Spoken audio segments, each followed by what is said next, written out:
औज़ुबिल्लाहिमिनश्शैतानिर्रजीम बिस्मिल्लाहिर्रहमानिर्रहीम। बहुत शुक्रिया आप सबकी तशरीफ़ आवरी का। हम फॉर्मली आगाज़ करते हैं। अगर मैं डॉक्टर एहसान साहब से रिक्वेस्ट कर सकूं तलावत के लिए, प्लीज़ जनरल साहब। शैतानिर्रजीम बिस्मिल्लाहिर्रहमानिर्रहीम।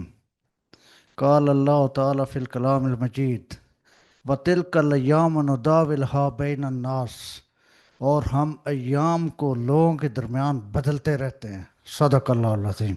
Thank you, respected guests, our distinguished panelists, and most importantly, the doula of today's event, author of a very important compilation, his autobiography, The Eyewitness in the Shadow of Pakistan's History, friends from media, and many mentors who are present in this hall. Assalamu alaikum, and very warm welcome to today's event. First of all, and before introducing Mr. Muhammad Syed Mehdi, who needs no introduction, but for the youngsters, younger colleagues of SDPI, I will like to introduce him. But let me explain why SDPI, Sustainable Development Policy Institute, we got interested in launching his book here, and why we requested him to address the guests at SDPI. Ladies and gentlemen, when we talk of sustainability, I am a firm believer it's not only environment and economy, which of course are extremely important and crucial pillars of sustainable development. It's not only social sector development, which is the ultimate aim of economic growth and environmental preservation. It's also about understanding the political economy behind different decisions, different policies, understanding the key moments that have shaped nations where they are today, what worked, what didn't work, what could have worked better. And all of these questions, I think they are really crucial, and any social scientist would be interested in knowing about it. Now, of course, they say that talking to a knowledgeable person for 1 hour is worth reading 10 books. And we have borrowed at least 2 hours of Syed Mehdi Saab, in which he will be not only sharing lights on what's written in this book, but perhaps some of the backgrounders, why different chapters and why different events they happened and occurred, and many of the things perhaps which he couldn't write due to space constraint or others, but he has very skillfully encapsulated last at least 75 years of this, since his birth till today. He started with his family life. He started with his migration. He started with his schooling, with the difficulties of migration and displacement. Then he cherished his days in cadet college, his career in civil service, Pakistan's prestigious civil service. And the most important chapters where I will argue you, bet that if you start reading them, it is Pakistan's most contested political era.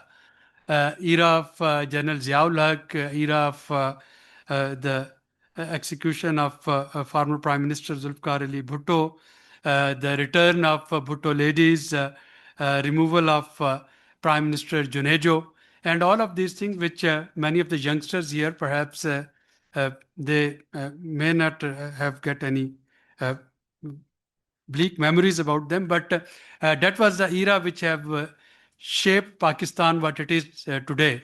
So I'm a firm believer that those years, late 70s till early 90s, those were the years which can be one of the distinguishing factor between and among where we are vis-a-vis our peers. I'm referring to India, I'm referring to Bangladesh, I'm referring to Korea, South Korea, I'm referring to Vietnam, and to some extent to China. And anyone who is interested in knowing about the economic development of our peers, the political development of our peers, the social development of our peers, I will urge them to compare what happened in those 10-15 years in Pakistan vis-a-vis other countries, and the results are now quite crystal clear to everyone.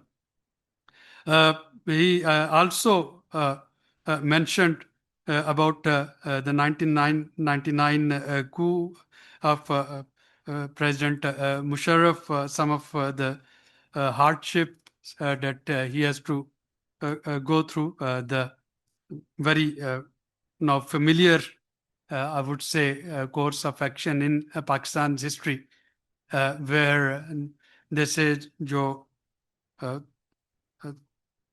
वो तख्त से तख्ते तक का सफ़र ये इन्होंने खुद observe किया अपनी आंखों के सामने, जो कुएं यार से निकले तो कुएंदार चले, ये कुएंदार भी पहुंचे और वहाँ से माशाल्लाह बड़े जो है डिस्टिंक्शन के साथ बाइज्जत तौर पे इनकी वहाँ से वापसी भी हुई, और उसके बाद भी kept on contributing. So one thing that I realized after going through his book, that he never lost hope.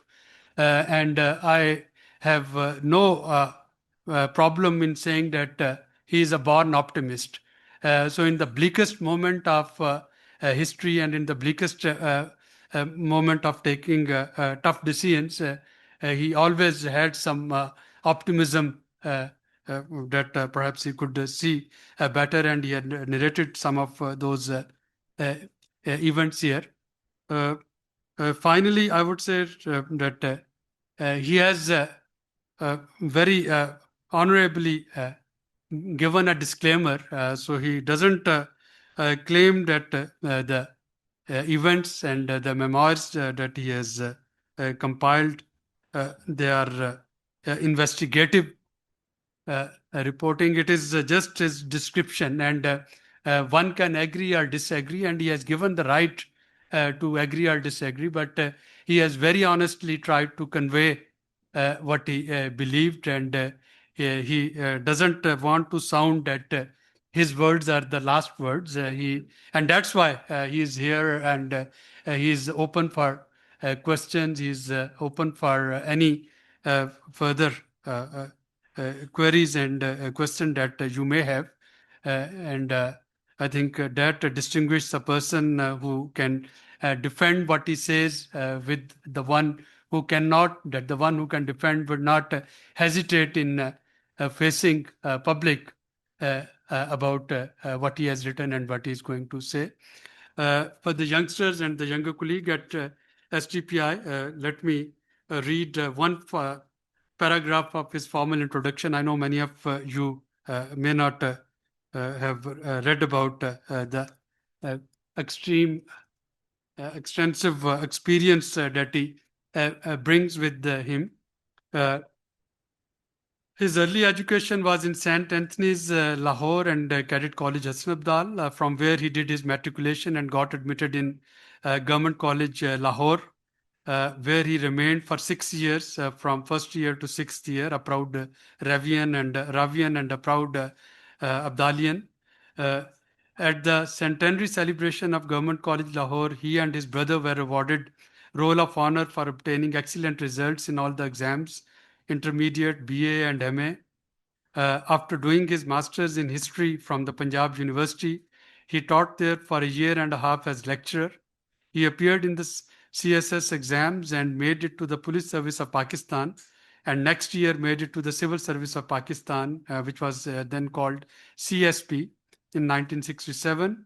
He held positions such as Assistant Commissioner Sahiwal, Okada and Chakwal, Deputy Commissioner Mianwali, Multan, Rawalpindi and Lahore, Commissioner, Lahore and Rawalpindi Divisions, Chief Commissioner Islamabad, Secretary to Governor, MLA Punjab, Managing Director Pakistan Tourism Development Corporation, MD Overseas Employment Corporation, Chairman CDA, Chief Secretary, Government of Sindh, Secretary and later as Principal Secretary to the Prime Minister of Pakistan.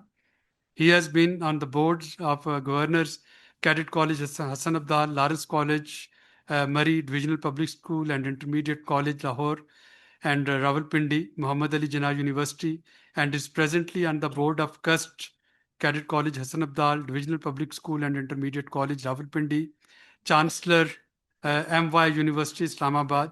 He also been Director Development Muhammad Ali Jinnah University Islamabad for 3 years. Now, ladies and gentlemen, when I went through his introduction, the last paragraph is really exciting.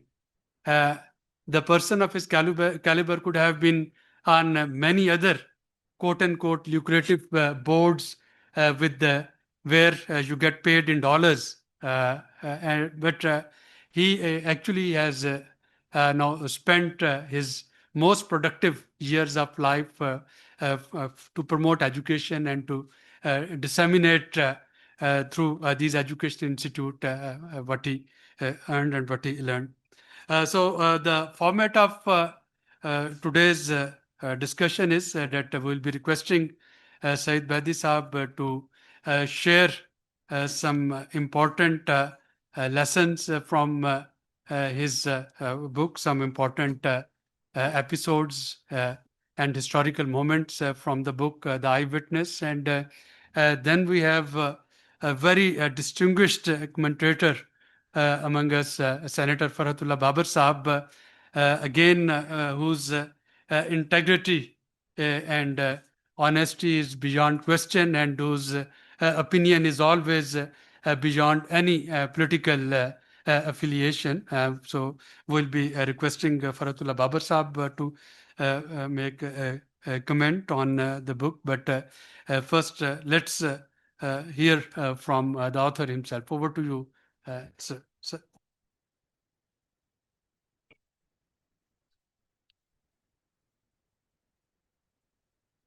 Bismillahirrahmanirrahim.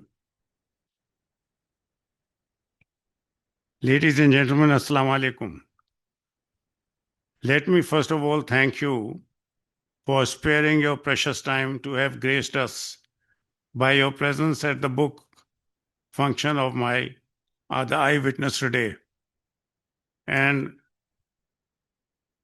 because of this institution where this function is being held, the people who are present here, they seem to be highly educated. And one can expect difficult questions from them. So I may tell you I'm hard of hearing. At times I don't hear. So, isliye, my sincerest thanks to the honorable speakers for having taken pains to have read my book and have agreed to speak about what I have penned down. And thank you, Mr. Abid Suleri, for honoring me by arranging the book review here in the SDPI. And let me thank Mr. Shoaib bin Aziz for handling this function and making relating matters. Mark Twain said, knowledge is knowing what to say, and wisdom is knowing when to say. I always knew what to say, but it took me years since my release from Adiala jail when to write. Finally, I decided not to delay it further, lest my memory or my life part ways from me. When I started writing this book, what I had in my mind was, I will just relate that to you. जो बात कहते डरते हैं सब, तू वो बात लिख. इतनी अंधेरी थी ना पहले कभी रात, लिख. that is 16 December 1971 and 14th April 1979. 71 is when we lost more than half of our country. And 4th April 1979 is when Mr. Zulfikar Ali Bhutto was tragically executed. जिनसे कसीदे लिखे थे वो फेंक दे कलम, फिर खूने दिल से सच्चे कलम की सफात लिख, जो रोज नामों में कहीं पाती नहीं जगह, जो रोज हर जगह की है वारदात लिख. I've tried to follow this. How far I have been successful, it's for you all to decide. I have been a witness to history, and in this book I intend to tell it all. It's a story of 2 centuries. It may be considered my reflections and recollections. What I have penned down can be taken as a living history. If you ask me as to why did I have to write down my memoirs, there may have been hundreds, rather thousands of civil servants who may have held the positions I did, but they have not taken the trouble and pains to write down their experiences. I will tell you why. I held such positions which kept me close to the corridors of power. I have seen power being used and power being misused. So I thought that I must let the people know as to what goes on behind the scene in the corridors of power, how authority of power is used or misused. I first became an interlocutor to history during my period as Deputy Commissioner Rawalpindi from 1977 onwards, when I saw the appellate process of Zulfikar Ali Bhutto's case unfold in the Supreme Court, including his rousing speech in his defense. Besides the emotional points which he mentioned in his speech, he raised 3 legal issues before the Supreme Court.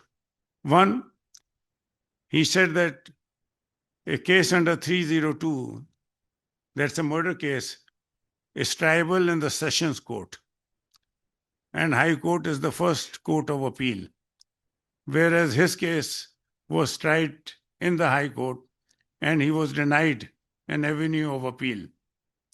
Number 2, he mentioned that in his statement, Masood Mahmood has said that his predecessor, Haq Nawaz Tiwana, while handing over the charge to him, conveyed to him that the Prime Minister had asked him to get rid of Ahmad Raza Qusuri.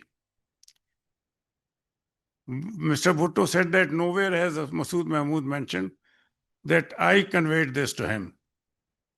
And Mr. Haq Nawaz Tiwana is not alive to verify this statement of his. And the third point which it mentioned was that there has been a charge of criminal conspiracy between me and Masood Mahmood, but nowhere in the entire evidence has it been mentioned even once that I and Masood Mahmood discussed or planned something. When there is no meeting between me and Masood Mahmood, how can a criminal conspiracy be established? And when he entered the Supreme Court, although he had his lawyer, Mr. Yahya Bakhtiar, but he had asked or requested the Chief Justice to allow him to speak directly in the Supreme Court, and he was given 3 days to address. And as he entered the Supreme Court, he overpowered the entire crowd there, including those who were sitting on the bench. And for all 3 days, He spoke from 8 to 1.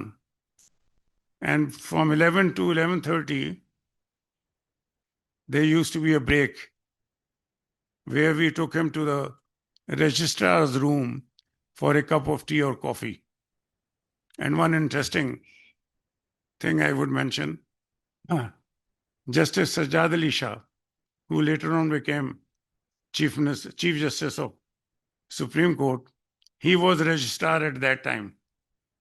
And when we took Mr. Bhutto to his room, both of them spoke in Sindhi. And the next day we got instructions that for tea he is to be taken to the additional registrar's room and not registrar's room. Nizami Sahib was additional registrar at that time, whose daughter also came in foreign service and remained ambassador. फिर 2 दिन जो है हम फिर उन्हें उधर ले जाते थे. I would like to just read out 1 or 2 pages which I can claim to be the last 6 hours of Bhutto. And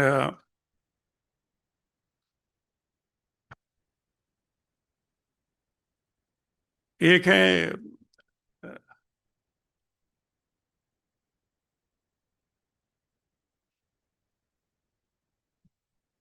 इसका है the subheading of this chapter is the last man standing. मैं भी खाइफ नहीं तख्तेदार से, मैं भी मंसूर हूं कह दो अगयार से, क्यों डराते हो जिंदा की दीवार से, जुल्म की बात को जहल की रात को, मैं नहीं मानता मैं नहीं जानता. The night is etched in my memory, word for word, memory by memory, moment by moment, response by response, and reaction by reactions.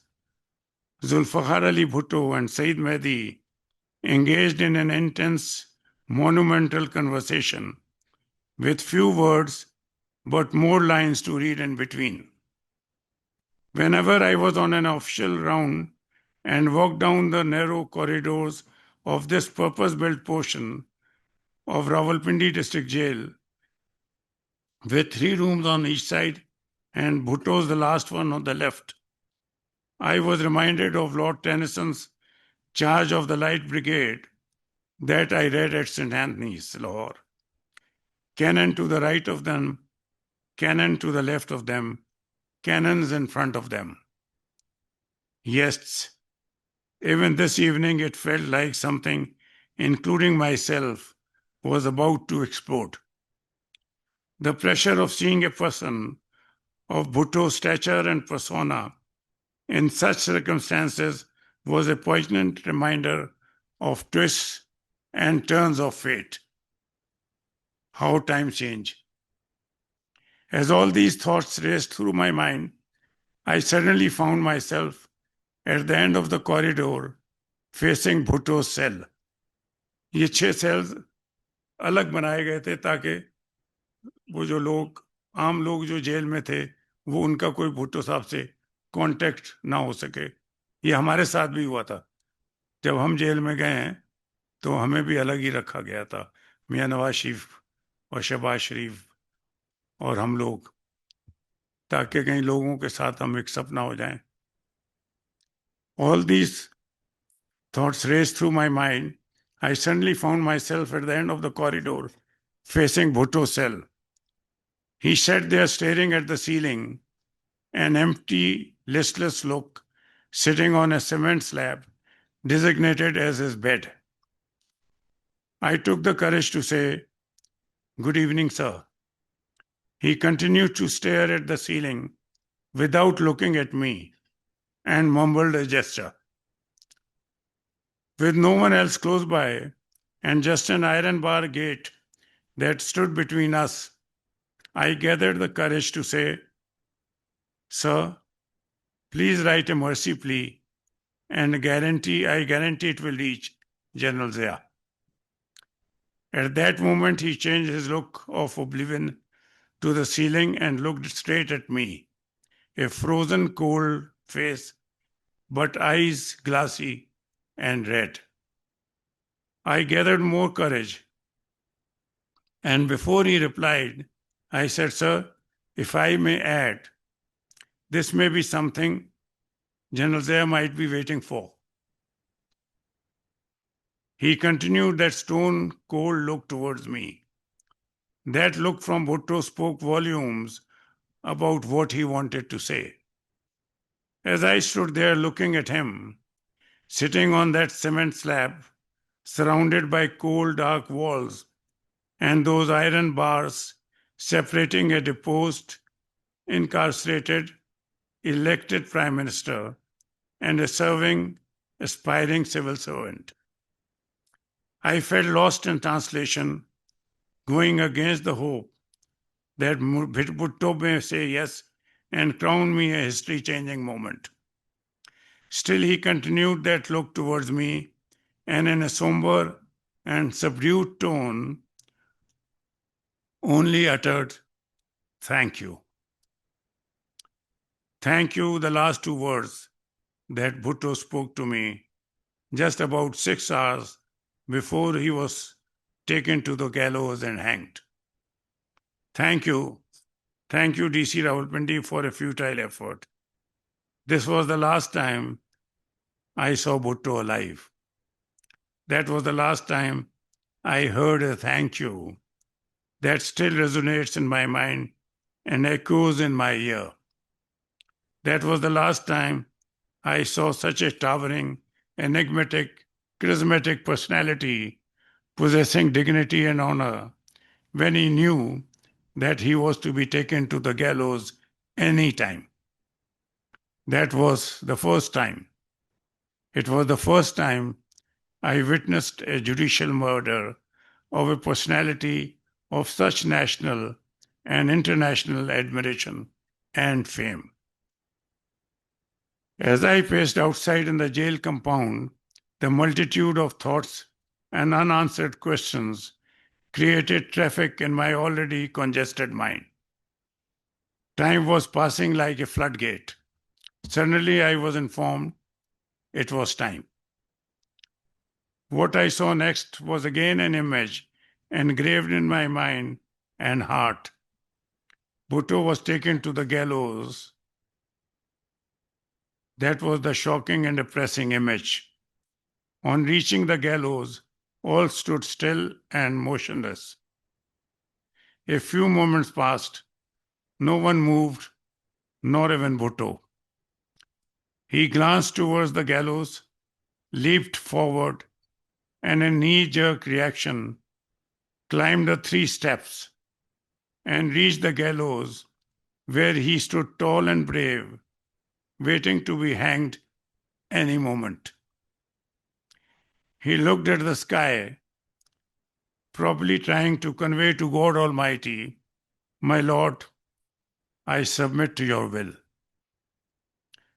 The hangman tied his feet first, then his hands behind his back, and was about to cover his head when Bhutto said, "Leave it and finish it." And in a split second, Bhutto was hanged at the gallows. This is how the hangman operates.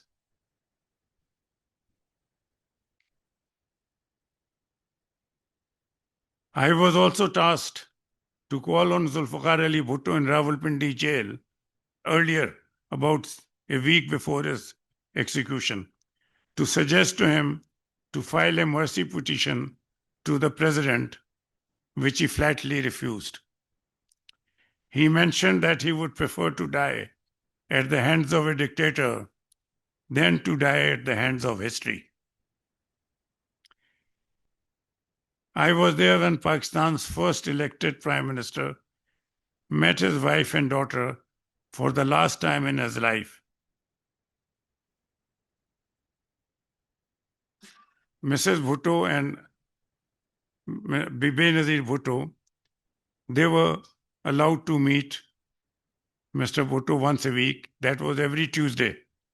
They had met Bhutto on Tuesday when on Wednesday they were informed that they are meeting Mr. Bhutto again that day. And they were surprised because they had just met him one day earlier.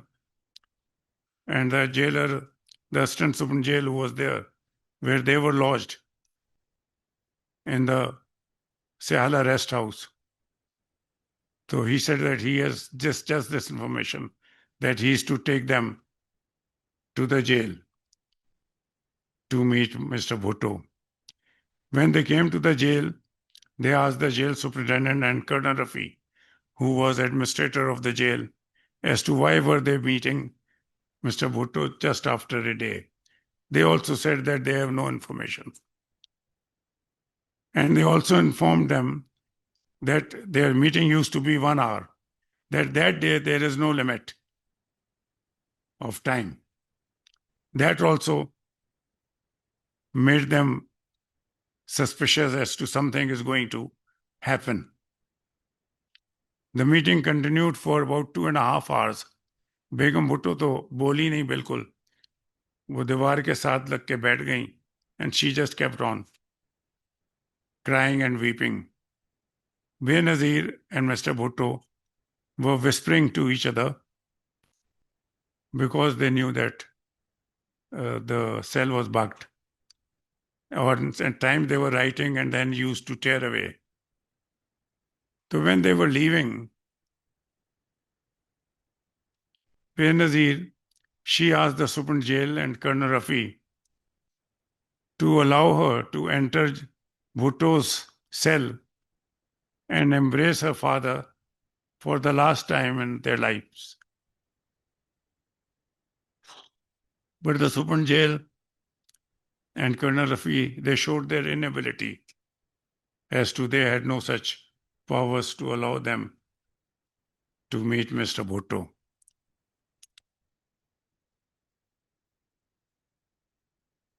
I was there when Pakistan's first elected Prime Minister met his wife and daughter for the last time in his life. And I saw him when he was tragically executed, as I have just read it out to you. I was also tasked to meet Nusrat Bhutto and Benazir in Sehala rest house, where they had been detained, and to inform them that they are to be released, and to ask them as to what arrangements should be made for their travel to Ladakana and Ghadi Khuda Bakhsh, where Zulfikar Ali Bhutto had been buried.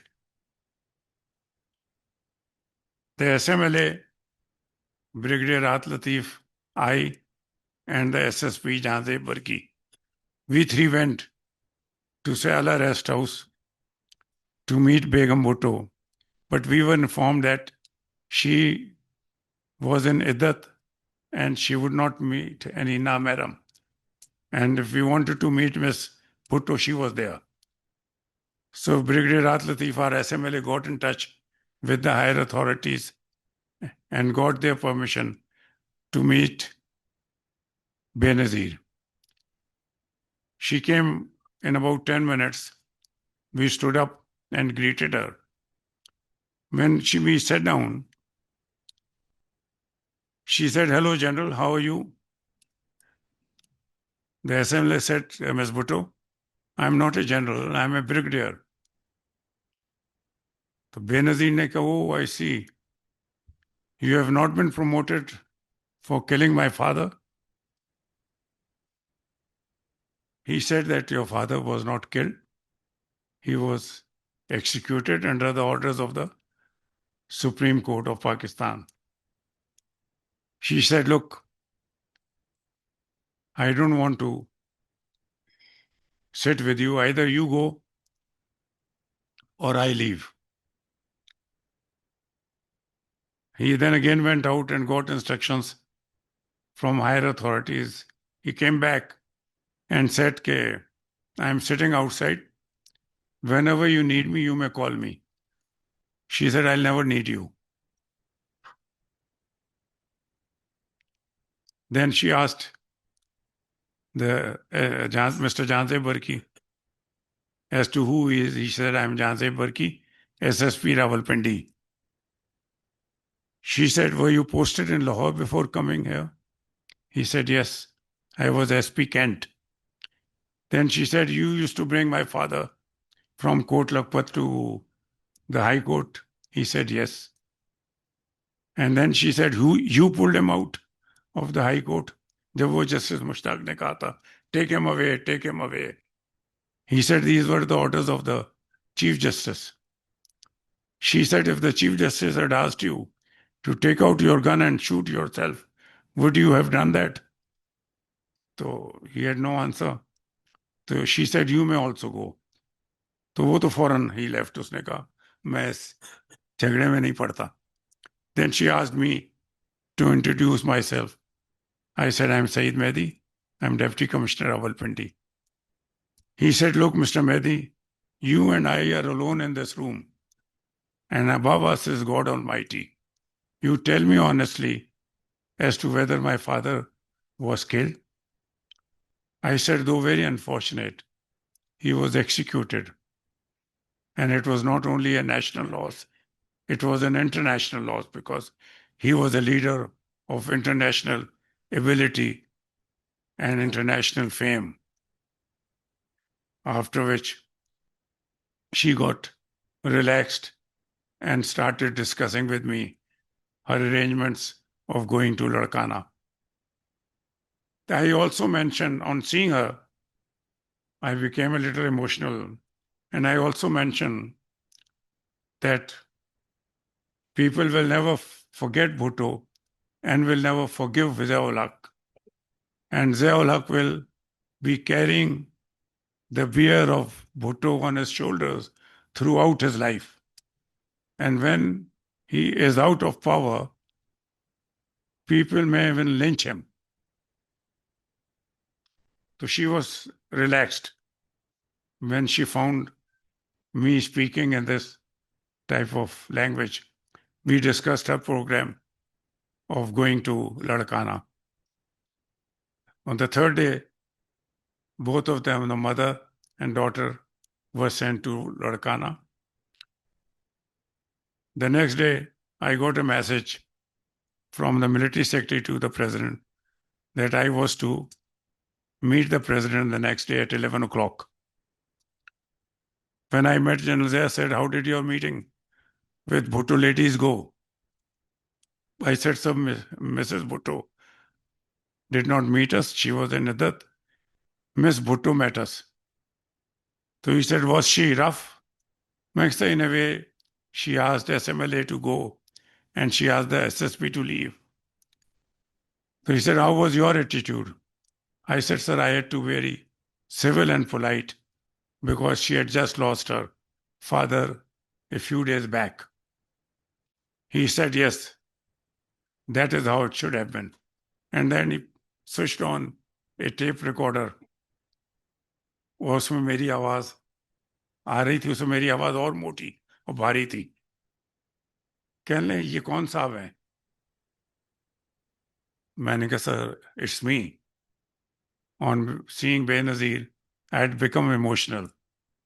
उन्होंने कहा, no, government servants should not be emotional. They should be practical and functional. तो मैंने कहा, sir, I am sorry for all what I said. And if you so desire to take action against me, or if you so direct that I should tender my resignation, I am prepared to do that. He said, you are again getting emotional. Acha. So, unka, if I had to take an action against you, I would have taken. I didn't need to call you. Why I called you was to let you know that if in place of me, Mr. Zulfikar Ali Bhutto was sitting, and all what you said about me, you had said about Bhutto, then you wouldn't have been here. Rather, you would have been nowhere. So, is that clear? मैंने कहा, yes, sir, it's clear. So, he said, then now, you may go. मैं वहां से आ गया, बचा के. So, the title Eyewitness, the eyewitness standing in the shadows of Pakistan's history, is at first encounter a fascinating paradox. We instinctively imagine the eyewitness as the central figure, visible, vocal, bathed in the light of moment. Yet I deliberately chose to locate myself in the shadows. And it is precisely from this place of slight distance, the deliberate position of restraint, that the book draws its singular moral authority and its enduring, uncompromising strength. Let us be clear that true history is never understood by power alone. It is understood, and often far more truthfully, by those who watched power with an unflinching eye, who saw its exercise, its misuse, its restraint, or its utter abandonment without ever being seduced by it themselves. I am now nervous. Why am I nervous? My wife and my children are here. When I go back home, they will be the biggest critics. They will say कि ये आपको कहने की जरूरत क्या थी, ये कहानी सुनाने की क्या जरूरत थी, आपने फला लफ्ज गलत बोला, कुछ आप बोले वो सुनाई नहीं दे रहा था, किसी जगह आपका एक्सेंट ठीक नहीं था. तो वो I will have to face all of them as sitting all round. And पहले मैं बहुत आराम से बोल रहा था, अब मैं कॉन्शियस होके बोलूंगा for the rest of the time. नहीं मैं तो सब खड़े हुए पीपल. एक चीज मैं just my family is here, they should know. Another dimension of this work that demands our deepest reflection is its acknowledgement of the family, not as a simple footnote, but as the essential moral foundation of public life. I must honor the steadfast support of my wife Zarnab and my children, my son-in-law, my grandchildren, who all helped me in my difficult period and now in my effort in writing this book. Behind every committed public servant stands a family that absorbs the uncertainty, shares the sacrifice, the pain, and quietly sustains the core human values that no state institution can ever enforce.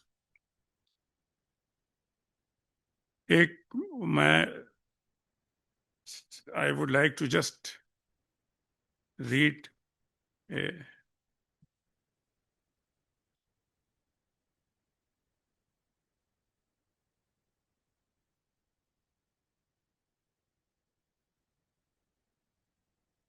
I have written about the loss of East Pakistan and how, और उसको मैंने जो है, the heading I have given is Sorry Mr. Jinnah, because we let him down badly. And Pakistan, what we have today, is not the one that the Qaid gave to us.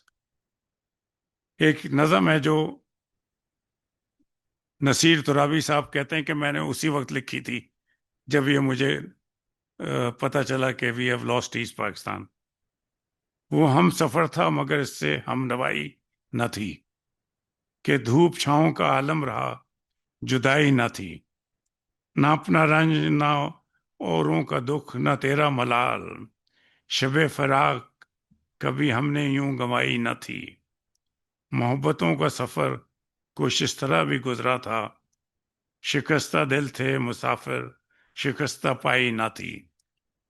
अदावतें थीं, तगाफुल था, रंजिशें थीं बहुत, बिछड़ने वाले में सब कुछ था, बेवफाई न थी. बिछड़ते वक्त इन आंखों में थी हमारी गजल, गजल भी वो जो किसी को अभी सुनाई न थी. कभी ये हाल के दोनों में यक दिली थी बहुत, कभी ये मरहला जैसे कि आशनाई न थी. अजीब होती है राय सुखन भी देख नसीर, वहां भी आ गए आखिर जहां रसाई न थी.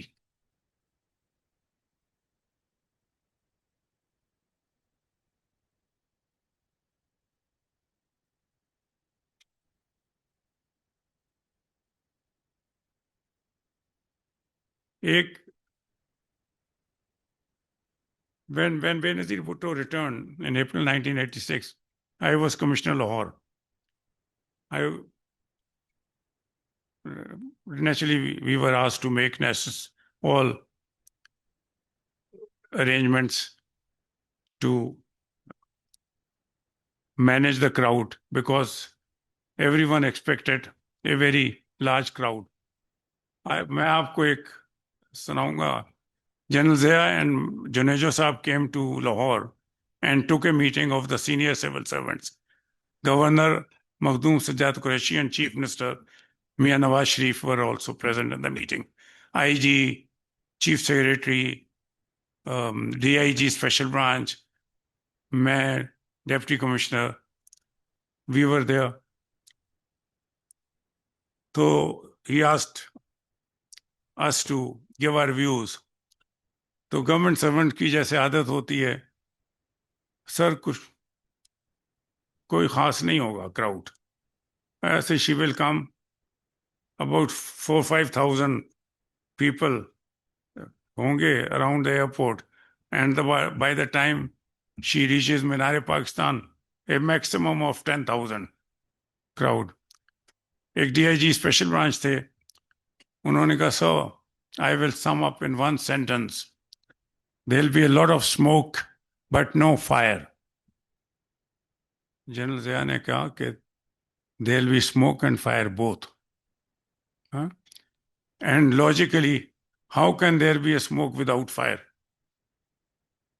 तो आप लोग, ये मैंने देखा है आपको, आप जो सिविल सर्वेंट्स हैं वो बात करते हैं जो आपके अफसरान को पसंद आए. आपने पहले अयूब खां का बेड़ा गर्क करा, फातिमा जिन्ना का जलूस था, वो पूछते थे कितने लोग थे, कि जी 1-2 हज़ार थे, और वो एयरपोर्ट से शुरू होता था उनका जुलूस, और वो जाके कहीं हाई कोर्ट के सामने खत्म होता था. दे वो ऑल पीपल. और वो कह रहे हैं कि जैसे उन्होंने कहा फिर आपने भुट्टो के साथ ऐसा किया, फिर मेरे साथ करने की कोशिश की, लेकिन मैं आपकी बातों में नहीं आया. Please keep this in mind. हम तो फारिग हो गए, मैं और गवर्नर साहब. ये जुनेजो साहब अब हैं प्राइम मिनिस्टर, नवाज शरीफ हैं चीफ मिनिस्टर. ये शरीफ लोग हैं, आप इनको क्यों मिसगाइड कर रहे हैं? आप प्रॉपर अरेंजमेंट्स करें, अपना कॉन्टिजेंसी प्लान बनाएं. I will tell you how many people will be there. There'll be about 20,000 people at the airport, and by the time she reaches Minar Pakistan, the crowd will be 1.5 lakh, which will look like 5 lakhs. And the People's Party will claim 10 lakhs. To make contingency plan accordingly. And keep one thing in mind. Don't try to create a problem for her. If you do that, you will have problems, not her. और फिर एक चीज उन्होंने बड़ी अजीब कही, मैंने इसमें किताब में भी लिखा है. उन्होंने कहा, do you know who is she? She is the daughter of Zulfikar Ali Bhutto, who still lives in the hearts of the people of Pakistan. और हो सकता है मेरे दिल में भी हो. इस तरह करके कहा उन्होंने, हो सकता है मेरे दिल में भी हो. तो ये मैं आपको इसलिए सुना रहा हूँ, दी सर, ये इस तरह मैंने शायद किताब में इस फॉर्म में ना लिखी हो. तो naturally then we made proper arrangements. और एक मैं आपको किस्सा सुनाना चाहता हूँ. तो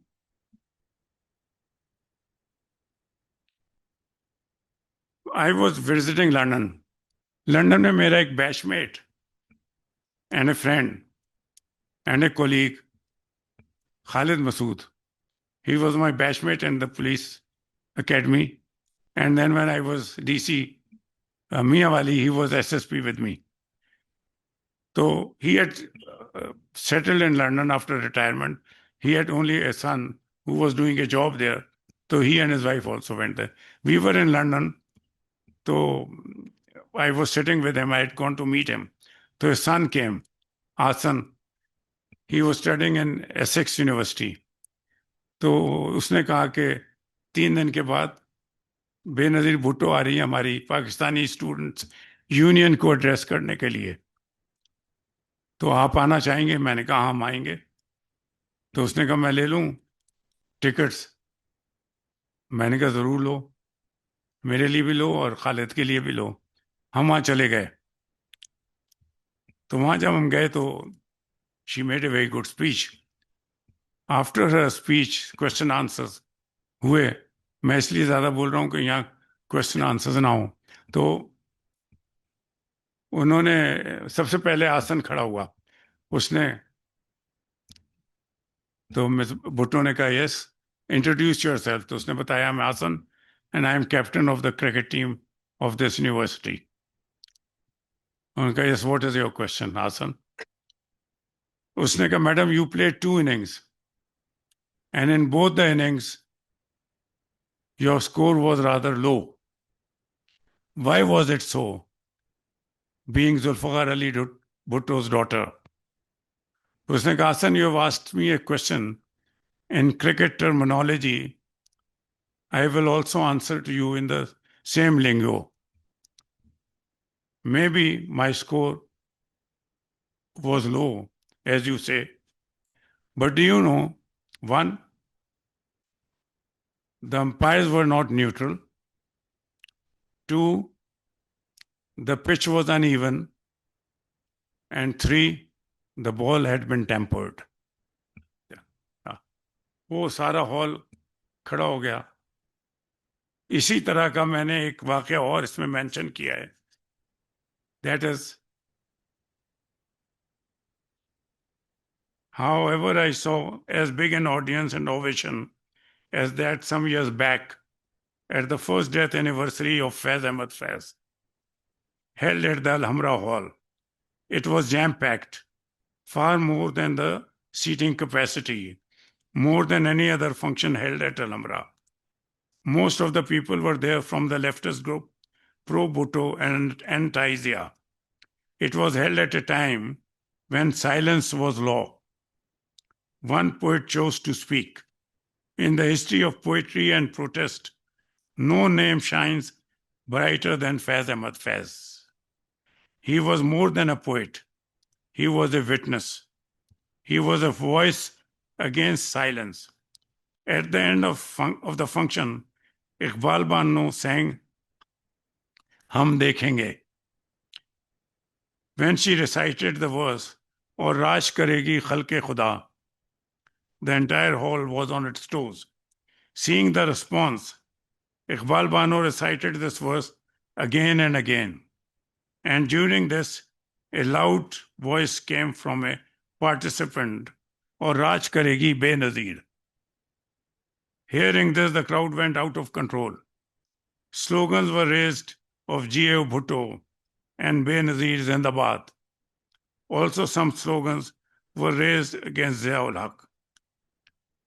The next day, I got a call from General Zia. I must say he was very tolerant, at least towards me. He said, Commissioner Saab, खुश हैं आप? मैंने कहा सर मैं समझ नहीं सका। उन्होंने कहा नहीं खुश हैं मुझे गालियां दिलवा के? मैंने कहा sir I am sorry I didn't know ऐसा होगा, बट मैंने कहा फैज़ अहमद फैज़ का एक मुकाम है, तो commissioner used to be the chairman of Alhamra at that time. तो मैंने कहा सर मुझे इजाज़त देनी थी। तो उन्होंने कहा मैं बैन लगा रहा हूँ, किसी सरकारी जगह पे कोई फंक्शन नहीं होगा। तो 1 साल के बाद ही lifted the ban himself. It resulted in the imposition of a ban on Faiz Mela of Faiz Day in public places and in the government or semi-government buildings like the Arts Council and Alhambra, etc. The ban lasted a little over a year, after which Zia-ul Haq lifted it. When poetry became silent and the voice defied silence, that is the story of Hum Dekhenge. Written by Faiz in exile and sung by Iqbal Bano in defiance of Zia's regime. One poem, one voice, 1,000 awakenings.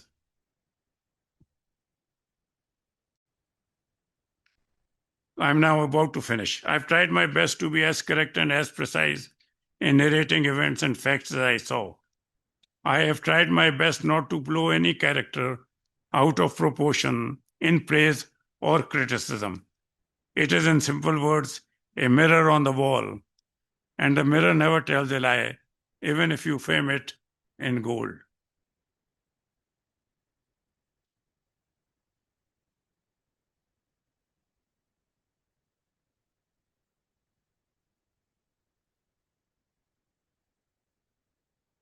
I was there when Prime Minister Nawaz Sharif removed General Jahangir Karamat and promoted and appointed General Pervez Musharraf as the new army chief. And I was also there when the PM retired General Musharraf and issued orders of appointment of General Ziauddin in his stead, which never materialized due to the intervention of General Musharraf and his colleagues. I wish to ask the people as to who was correct. General Jahangir Karamat, who tendered his resignation as desired by the PM, or Musharraf, who refused to accept, what to talk of obey the orders of the competent authority, the Prime Minister, toppled the government and took over power forcibly. And a question to ask from the honorable courts, which justified the takeover of Ayub Khan, Yahya Khan, Ziaul Haq, and Pervez Musharraf. Here I may quote Mr. Justice Athar Minullah, ex-judge of Supreme Court of Pakistan, during the hearing of appeals against Musharraf's sentence. On the mention of the 12th October 1999 coup by Musharraf, along with his 3rd November emergency, Justice Minullah observed, if we have to go into the past, then Pervez Musharraf abrogated the constitution, dissolved the assemblies, and this very court gave way to it.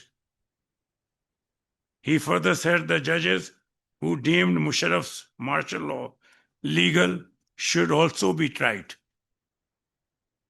We must speak the truth, he added. Why was action taken only on the 3rd November decision? Asked Justice Minullah, saying if action was to be taken only when judges were attacked, would there be a question of a fair trial? Was the attack on the judges a more serious matter than dissolving the assemblies and suspending the constitution? He asked. Justice Minullah said that when someone was powerful, no one spoke against him. But when they became weak, there were judgments against them. This is exactly I have taken from Pakistan Observer, dated November 29, 2023, pages 1 to 7.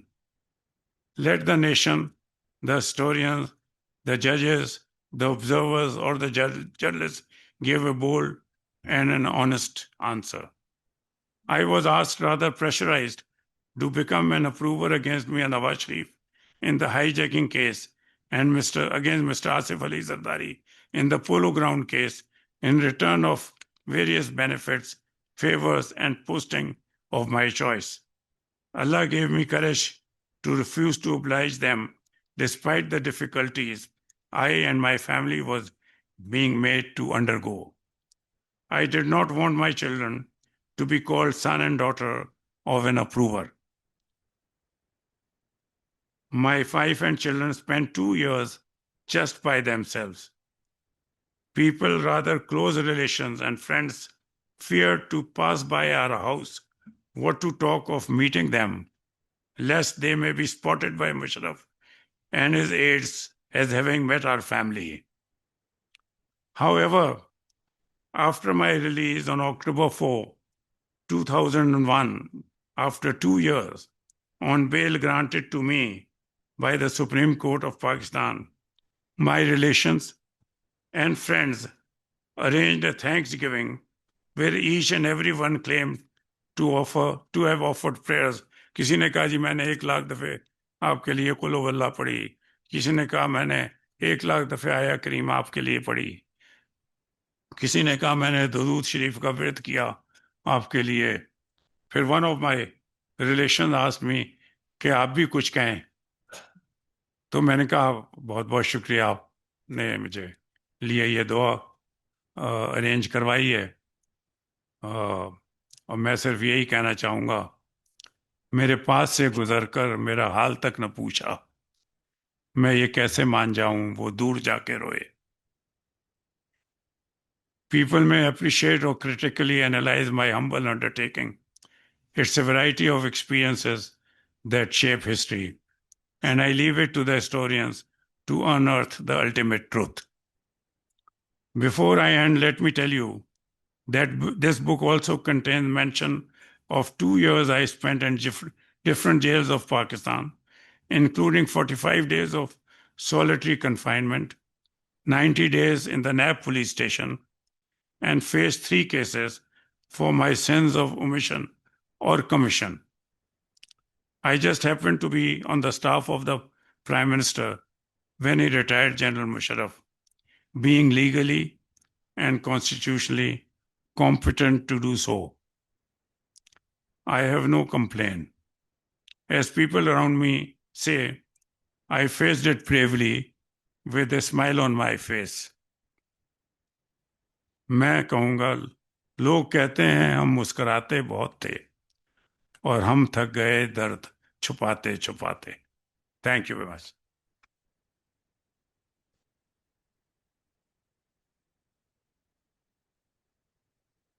बहुत शुक्रिया सैयद मेहदी साहब. Sorry, I've taken a lot No, of no, time. but it was, So, of course, required, especially for the youngsters who are sitting among audience, SDPI के बहुत से colleagues. जैसा कि मैंने शुरू में कहा था कि ये पॉलिटिकल इकोनॉमी है जो कि कौमों की ज़िंदगी बनाती बिगाड़ती है, और ये पॉलिटिकल इकोनॉमी कंपल्शंस हैं जिनको अंडरस्टैंड किए बगैर वन कैन नेवर रियलाइज कि हमारी मुख्तलिफ पॉलिसीज़ जो हैं वो उनका आउटपुट क्या होगा. हमारे पास 2 और अहम शख्सियात मौजूद हैं. सॉरी आसिम इमदाद साहब, मैं आपको शुरू में एक्नॉलेज नहीं कर पाया. आसिम इमदाद साहब जो कि हिस्टोरियन हैं, ऑथर हैं, और फरहतुल्ला बाबर साहब. मैं आसिम साहब आपसे चाहूँगा कि आप कुछ कमेंट्स दीजिए, और उसके बाद मैं जो इख्तितामी remarks before question answer Farhatullah Babar साहब की तरफ आऊँगा. Chaudhary. Thank you, Syed Mehdi Saab, and thank you, colleagues and friends. I think very few civil servants these days write books. There used to be a very good literary tradition among the civil servants. When we were joining service, I recall that Shahabnama was considered to be the Bible of civil service literary package. And he wrote in a different style, and because he was actually a writer, and he was more a writer than a civil servant, because that was the but of late, after the last, I have not seen many people writing the books. There may be different reasons. Obviously, people who have been to the apex levels, I, for myself, have been urging, and I must share one evidence, Khwaja Zahir, that if I send you a message, you write such a long response, why can't you just write it in a book? Because he has a lot of knowledge. So people who have been at the top, they need to write. And if you see in, and I'll tell you the reason later, in America, people who have been working even in small places, because Syed Mehdi Saab was working at the very top. And there was a guy, his name was Scaramucci. He worked for 7 days with President Trump, and he wrote a thicker book than this for those 7 days. He came on Monday, and he was fired the next Monday. And both of them fired each other in Sorry. their own way. He said, I am resigning. He said, I'm firing him. And in those 7 days, so the reason why I say people should write the books is that I think Mehdi Saab has already alluded to that the famous sentence commonly used, corridors of power. Obviously, the Federal Secretariat is designed as corridors of power. It's not necessary that it should be designed like that, but whoever was designing at that time, he made all those corridors over there. So actually, people need to know what goes on, how the state functions. And when I was reading the book, I was very conscious that people who come to my book launches sometimes have not read the book. So I said, I took 4 days to finish the entire book.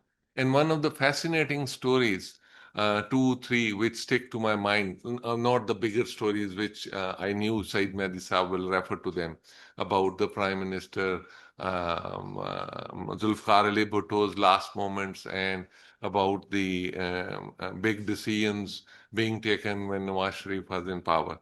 I was fascinated by which I never knew, because I will come to and that was that he was also DC Miawali.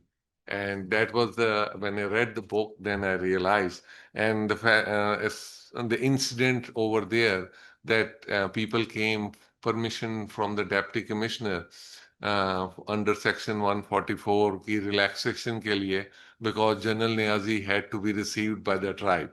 And because the idea was that he was the guy who surrendered, and why are we receiving this and all that. So that is, and the other is Mr. Bhutto as Prime Minister visiting Miawali, and how his meetings were arranged, and it gave the impression that he's very popular and all that, the kind of.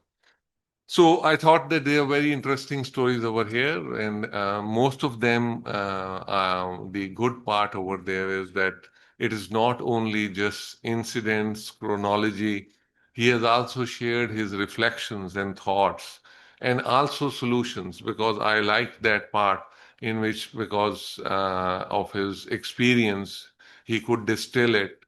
I think the two key suggestions in his book, whether if we go there are different places. One is that we need to have more provinces, and other is the term limits and tenures. And I think other countries have adopted that, and that is a very good thing. It will solve many of the problems which we face, both of the solutions. And I'll go back to why civil servants don't write books these days. In a way, this is an example for other people who want to write, because the 2 years of jail, and the many cases which he faced, and the two times when he had to make a decision not to be an approver, because this is very critical. I thought this displays his courage and character under real stress. And that Major Farooq Adam was his name. I remember, because his name stuck into my mind.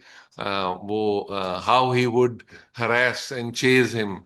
And it happened with some of our colleagues recently also.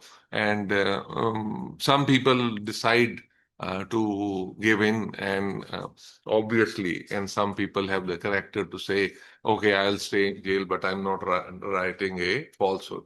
And uske so when I was looking at, another thing which struck me was that the thesis of circular history. And when I was reading this book, and I liked it that Said Mehdi Saab has himself drawn the conclusions. At page 214, he has referred how since long prime ministers have been changing the order of promotion, and then you land up in the same trouble. If you keep making the same mistakes, the same results keep coming. So तो circular history का जो thesis है, उसकी evidence, I saw it all over the place. Same mistakes, same errors, same offices, same people committing, and hence we have the same long-standing problems which continue and all that. So another thing which I thought is a very truthful observation, and that is at page 286. And that is very rare in autobiographies. That is the true test, according to historians and philosophers. What is a good biography? Can you critique yourself? And I thought at page 286, there is a remark that I could not be a change agent. आपने खुद बोला. And I thought this is a very interesting thing. This is the mark, because if you are a witness and imagine a court, and then you have to weigh the evidence, and then you weigh the evidence that I will consider the rest to be truthful because the man said this part also. And that is very difficult to be a change agent, because the tenures and offices which civil servants are assigned are not rule based. There's a lot of discretion in removing you from positions and all that. So most of the energy is spent in survival and in ensuring that you stay in that position, and then to be spending on the change part and all that. But this saying this itself shows that this is a witness who is trying to ensure that there is a balance in his truthfulness, and he has a sense to describe what he could do, what he couldn't do. And it's difficult because there is no rule-based tenure system. If you are there and you are not sure you will be there in the next week or the next day, it could be. And I thought Mehdi Saab has already referred to the role of the family. And I have seen even recently in some of my colleagues who underwent not this long because he was in jail, but similar circumstances, and it the end. Uh, so I was consulting many lawyers, and at that time they said that in the few beginning days, a lot of friends and they will come. In the end, only his wife and you, one friend, will be left. No one will be even in the court. And I tell you, when the acquittal was announced, there was nobody there. We sent the Munshi to bring the paper and go that. In the end, everybody. So it's lucky that he had the Naab Babi and the role. And I thought the acknowledgement itself, the grace, or because of the acknowledgement itself, in most biographies, people write about the offices and stuff like that, but it's not in one place. He has referred it to in many places, and I thought that acknowledgement is a very good thing. One at page 285 is another observation, although I don't know how. And I think I will give it to then Farhatullah Babar Saab from here. And that is at page 285, it is written that 1960s was the age of hope and promise. Ayub Khan Zera. And in the beginning, the book itself describes how he was guilty, I will not say responsible, of alienating majority of the nation in East Pakistan by his conduct and episodes which are referred in the book. Right. So it is a lingering fascination with the golden age. Ayub Khan received by JFK at the airport, Mrs. Kennedy traveling. So we think that it was some golden era and all that. Maybe we were not there, and but actually people who were there, and the book testifies to that. This lingering fascination, we need to rethink about it, how was. And the book gives, at page 67, details about the incidents and his guilt in there. One thing which I found missing, and that is there was no Imran Khan in the book. I think there is a sequel required. If Field Marshal can be mentioned, Imran Khan should also have been mentioned. They should, and I have heard more stories. Hence, people who know and who have been close to Mr. Syed Mehdi. I think there is a very good sequel after this. One story I have heard many times, which I thought, which is not there. So one is the omission and one is the story from which I draw my conclusion that a sequel, another book is required, is when all of them were together. It's not in the book, but I know I have heard it many times in the jail. And some people just flew away to Sarur Palace, and other people remained for 2 years in the jail. That is a story to be told itself. So I think in the next book, there should be, there are more stories out there which we have heard, which I thought will be in the book, and so write another sequel. And I heard some Urdu thing that their translation is being done. That's a very good thing, because this is a book which is written in that way. And I like the chapter formation. I think whoever came up with the idea that there should be a subject discussed and finished over there, like the DC Miawali part is just a 2-page chapter, but it's a very fascinating thing, because I've heard all other stories. I never knew that he was DC Miawali. So, sir, great. I think very good job done. It's an example for other people to write. I keep suggesting to people who have worked, and I can see Man Saab sitting here. People are writers. That writing is not a big thing nowadays, because all you need to do is to have nice technology, and you can start dictating over there, and it's not a big thing. Even if you don't want to write yourself, your dictaphones are there, and the book will be there, and we should write. These are precious jobs, as the way he was delivering. One can tell that so much life effort went into it, so much sweat and energy, all the life's, how should we say, culmination of all his work. And people should write books about their experience in the public sector. It should be taken as an example for other people how should write it. Great, sir. Thank you very much. And I hope that we also have another sequel coming after that. Thanks. Wendy? Please. Asim, naturally, he belonged to our service, but he opted to resign and leave the civil service of Pakistan. And at times, I sought his help while writing this book. कोई अंग्रेजी मुश्किल जो आती थी, फिर मैं आसिम को phone करता था कि क्या अल्फाज था मालूम। तो 3 चीजें मैं बताना चाह रहा था, which one is that I've written in the book, I exchanged my service from foreign service to police. Riaz Khokar was 21st in order of merit. I was 20th.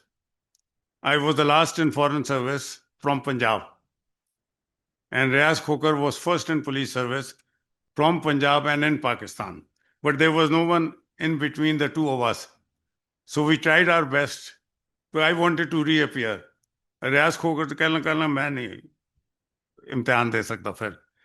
तो we exchanged our service. तो मैंने इसमें लिखा है कि he ended up as Foreign Secretary of Pakistan, and I ended up in Adiala jail. तो एक मैंने 2 चीजें मैंने बतानी थी. एक था, when I was in solitary confinement, an officer came. वैसे तो ऑफिसर हर वक्त आते थे along with the bearers, के कहीं हम बेरर के साथ कोई बात ना कर लें, कोई मैसेज ना भेज दें. तो whenever breakfast आता था, lunch आता था, dinner आता था, तो an officer used to accompany the waiter. तो one officer came and he said, "Give me your watch." मैंने कहा, "Why?" He said, "So that you may not have any concept of time." मैंने watch दे दी और मैंने कहा ऐसे ही अपनी तरफ से, मैं क्या थोड़ा सा इससे ताल्लुकात पैदा करें. मैंने कहा, "It's an expensive watch. Keep it carefully." He said, "If you survive, you will get it. Otherwise, we'll give it to your family." मैंने कहा कि अभी तो सर्वाइवल का भी क्वेश्चन है. तो but it was returned to me when we were being taken to Karachi. तो दे दी.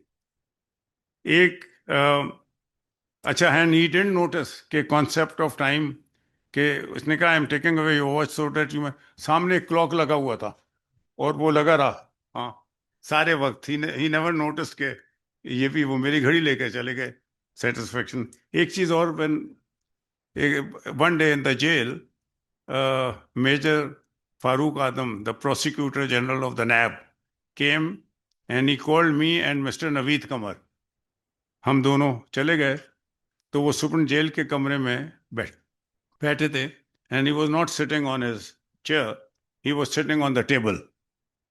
उसकी सुप्रीम जेल की टेबल पे बैठे थे और सामने से कुर्सियां हटवा दी थी ताकि हम बैठे ना उनके सामने, हम खड़े रहें, क्योंकि वो सोचते होंगे कैदियों को क्या हक पहुंचता है बैठने का।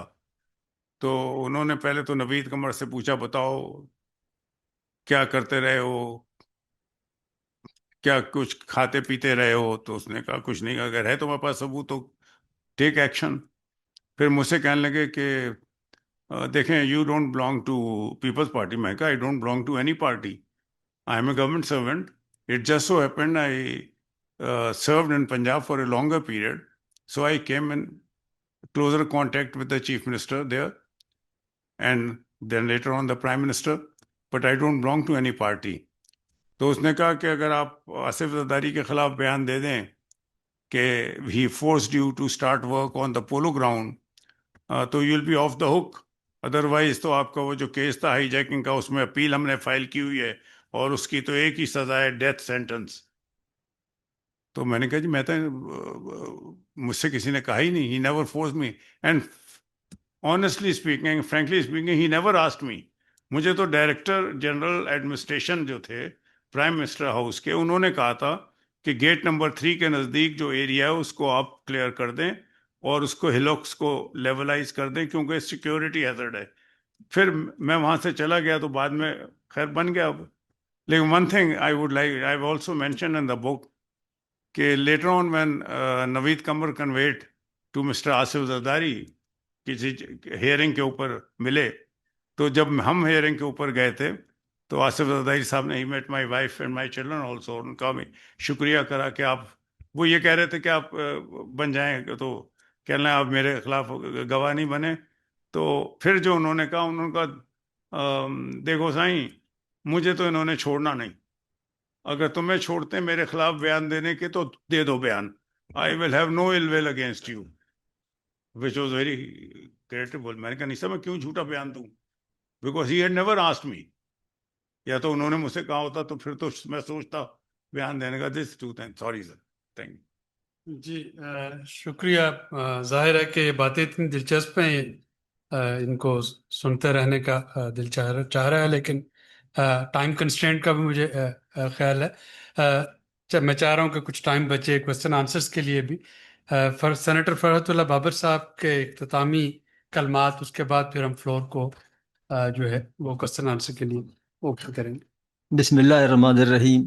साहिब किताब और साहिब शाम सईद मेहदी साहब एंड मैडम सईद मेहदी, और आप बच्चे आपके, और SDPI के चीफ एग्जीक्यूटिव ऑफिसर सुलेरी साहब एंड तमाम किताब दोस्त और इल्म दोस्त ख़वातीन और हज़रात, सबसे पहले तो मैं साहिब किताब को और साहिब शाम को कॉम्प्लीमेंट करता हूँ on writing a wonderful book, and I give you 3 reasons why I consider the book a remarkable and a great book.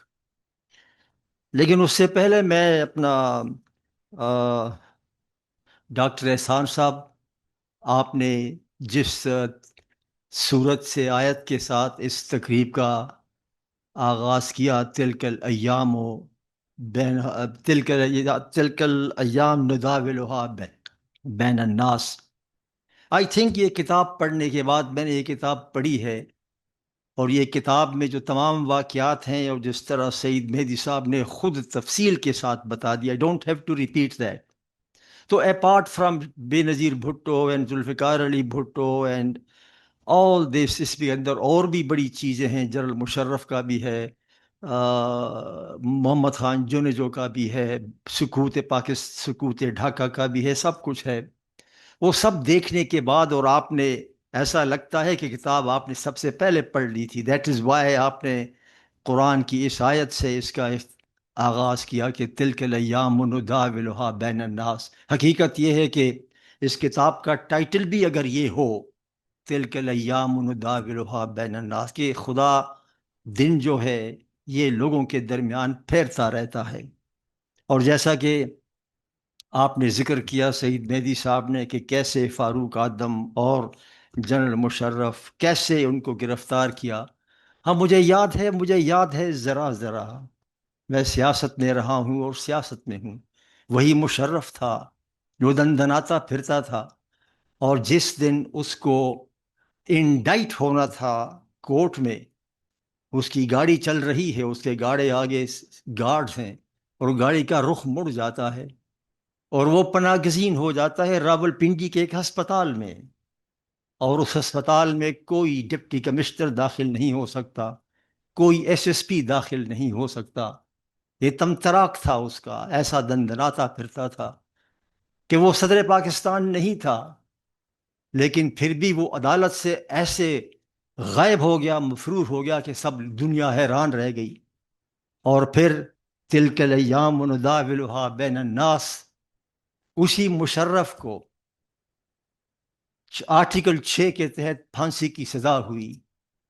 भले उसे फांसी की सजा न हो सकी बावजूद, लेकिन ये तारीख में हमेशा रहेगा कि एक उस गासिब जर्नैल को, उसको एक मजाज अदालत ने फांसी की सजा दी थी। वो मुल्क से भाग गया, और जब तक बात करना हमें अफसोस होता है, because the man is now dead, लेकिन वो जिंदा वापस नहीं आ सका। आपने उसको फिर गार्ड ऑफ ऑनर तो दिया, लेकिन कमरे के अंदर बंद दिया। तिलकल अय्याम नुदाविलुहा बैनन्नास। तो इस किताब का हकीकत यह है कि टाइटल ही ये होना चाहिए। मैंने किताब पढ़ी और आप में से बहुत से लोगों ने पढ़ी होगी। अगर किताब किसी ने न भी पढ़ी हो, तो हकीकत यह है कि 2 or 3 things about the book, even without reading the book, will tell you something about the book. Number 1, लिखने वाला। इस केस में लिखने वाला सईद मेहदी है। और सईद मेहदी कौन है? पाकिस्तान का कौन सा ऐसा ओहदा है जिस पे वो न रहा हो? तफसील आपने बता दी है Suleri sahab, deputy commissioner, principal secretary to and what not, and not only important positions, but standing at the crossroad when the historical forces were in operation. ये कहता है कि in the shadows of history. I would say no. Mehdi Saab, you were not in the shadows of history. You were in the bright limelight of history. तो किताब का author कौन है वो बजाते खुद बता देता है। वो कहते हैं ना कि सिर्फ नाम ही काफी है। एक इश्तिहार आता है टेलीविजन पर कि सिर्फ नाम ही काफी है। तो ये किताब के आथर का जो नाम है वो ही काफी है। तो that is the first qualification, that it has been written by a man जिसने तारीख देखी है, तारीख बनते और तारीख बिगड़ते देखी है। तो अगर मैं सईद मेहदी को न जानता, लेकिन मैं जानता हूं इतना, और आप और हर एक जानता था कि सईद मेहदी का नाम क्या है, ये कौन है, सो ही वुड हैव थॉट कि भाई ये किताब पढ़नी चाहिए। Let us see what he says. तो किताब न पढ़े भी वो ये राय कायम करता है। दूसरी चीज जो है वो किताब का टाइटल है, and this title the witness, गवाह है। And of course, he is the witness. He is not a witness.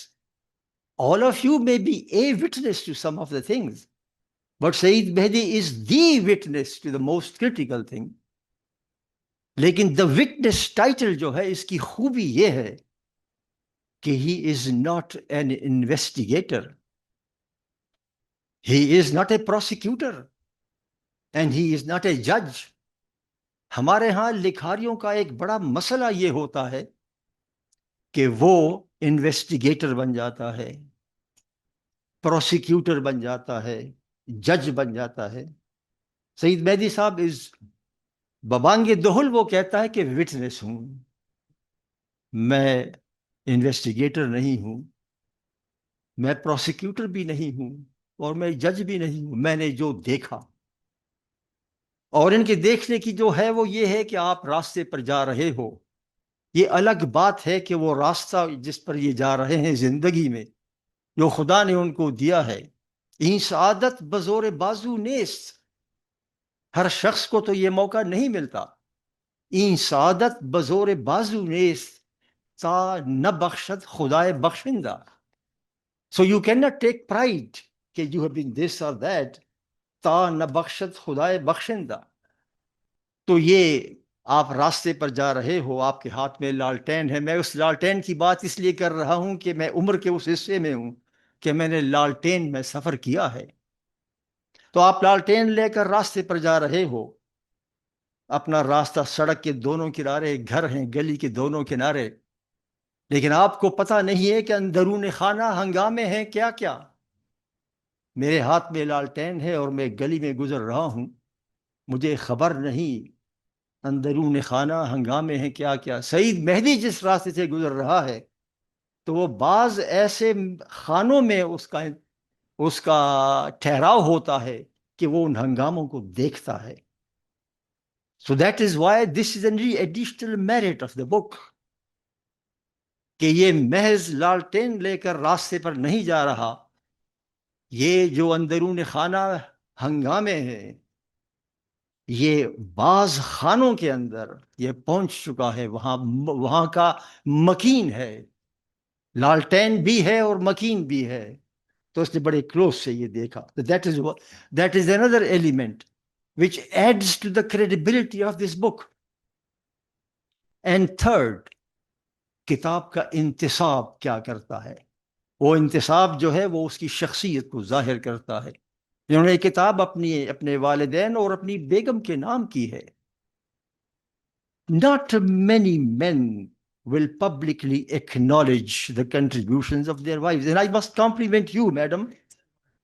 बात यह है कि ये जो अगर सईद मेहदी ने ये इतना इंड्योर किया है, 45 डेज जो है सॉलिटरी कन्फाइनमेंट, 2 साल जेल, और ब्यूरोक्रेट इसके आदी नहीं होते। सियासतदानों से पूछो तो उनके लिए तो 2 साल कोई बात नहीं है। जरदारी साहब मुझे कहते थे, फरहतुल्लाह, अगर कभी जेल जाओ तो 2 साल तक ख्याल न करो कि तुम बाहर आओगे। I mean this is the bureaucrat जो है वो इस चीज का आदी नहीं होता। अगर उस हालत में आपने अगर अगर आपकी तरफ से प्रेशर होता या फैमिली की तरफ से प्रेशर होता, ओ मेहदी साहब आप क्या कर रहे हो, छोड़ो यार, ये कोई ओ लोग कल भूल जाएंगे, बन जाओ अप्रूवर, छोड़ो यार, ये कोई बात है, हमें भी तकलीफ दे रहे हो और ये है वो है। Sayyid Mehdi would not have been able to stand for a day. So the credit goes to you and the credit goes to the entire family. क्या आप लोगों ने सईद मेहदी को इस अल्जाम से बचाया कि आज हम कहते कि हाँ ये अप्रूवर है। It will always be the first line or the second line in his biodata. Sayyid Mehdi refused to become approver when he was offered all incentives to become approver. So congratulations, Sayyid Mehdi Sahab. And again I will say, कि ई सादत बजोरे बाजू नेस्त ता न बख्शत खुदाए बख्शन। हमने देखा है ऐसे लोगों को कि फिर वो सटपटाते हैं कि मेरे ऊपर तो बड़ा दबाव था, मैं क्या करता, मुझे तो ये हुआ, मैं वो हुआ। बट ही सेड नहीं भाई, ये काम मुझसे नहीं होगा, ये न करें, आपने जो करना है कर लो, लेकिन मुझसे आप मुझे अप्रूवर न बनाओ। This is something that I can not do. And the people, आपने नाम भी लिया, मैं उसको जानता हूं, no longer alive, so no need to mention. But the point is कि उन्होंने कहा भी कि अच्छा इसकी तो फिर सजा जो है वो तो सजा मौत भी है। वो आपको कहा जा रहा है कि अगर तुम अप्रूवर नहीं बनते हो तो फांसी भी हो सकती है। और वो वही प्रोसिक्यूटर था कि जब वो सुप्रीम कोर्ट में गया और उस वक्त पाकिस्तान मुस्लिम लीग नून के सिद्दीकुल फारूक को उठा के ले गए थे और अता पता नहीं था कि कहाँ रखा है। ये वही प्रोसिक्यूटर था, मुझे याद है जरा जरा, कि इसी प्रोसिक्यूटर जनरल ने कहा कि my lord, yes we picked him up, and dumped him somewhere. We don't know where. We dumped him somewhere. These are the words recorded in the Supreme Court of Pakistan. कि एक retired army officer who becomes the prosecutor general, ये कोई civilian prosecutor ऐसी बात न करता. ये जोम और ये तंतना उस रिटायर्ड आर्मी अफसर का था. I know him well. ने कहा जी yes, we picked him up and then I dumped him. We dumped him somewhere but we don't know. Unfortunately Supreme Court ने भी इसका नोटिस नहीं लिया कि कमान ये तुम क्या बात कर रहे हो, तुमने एक शख्स को उठा लिया और कहते कि डंप कर दिया है और हमें पता ही नहीं है. He should have been prosecuted then and there. लेकिन नहीं हुआ ऐसा. This is one of the blots on our list. आपने सईद मेहदी साहब, जुल्फिकार अली भुट्टो की और बीबी की और सबकी बातें की है, मैं वो दोहराना नहीं चाहता. We have been on different paths. You were a bureaucrat and you came across them. And I was in politics. And I also have crossed the paths with them in a different way. आपने सकूत ढाका का जिक्र किया. मैं तो उस आखिरी PIA जहाज का आखिरी मुसाफिर था जो ढाका से 25 मार्च को रवाना हुआ और उसमें जनरल याहिया भी था. तो हमारा भी एक परसेप्शन है अबाउट ढाका, सकूत ढाका. मैंने जुल्फिकार अली भुट्टो साहब के साथ थोड़ा बहुत काम किया और उसकी बेगम को पश्तो के कुछ लेसन्स दिए और उसकी बेटी का मैं स्पीच राइटर था और स्पोक्स पर्सन था. So we have all these are common things and that is why I value your books. क्या आपने उनका बड़ा इसमें जिक्र किया और बड़े अदब और एहतराम के साथ किया है. इस किताब की जो बड़ी खसूसियत है, जो हमेशा हम देखना चाहते हैं, वो ही आपने जिक्र किया मार्क ट्वेन का कि what to say and when to say. Well, of course, this is there. कि आप what was to be said, you have said. When to say, you might have said it late, but you have said. But the most important thing in this book, in my view, is in addition to what to say and when to say, in addition to that is how to say it. बात करने का अंदाज, इसके अंदाज में कोई तलखी नहीं है. ये जो सईद मेहदी का अंदाज गुफ्तगू है, अंदाज तहरीर है, इसके अंदर तलखी नहीं है. वो शख्स जो 45 दिन सॉलिटरी कन्फाइनमेंट, 2 साल जेल में, जो for a politician those 2 years would be like 20 years, still he has come out unscathed, unbruised. उसे दुख जरूर है. आपने इनकी गुफ्तगू से सुना होगा, दुख उनको जरूर है लेकिन गुस्सा नहीं है. He has left his anger behind the jail walls.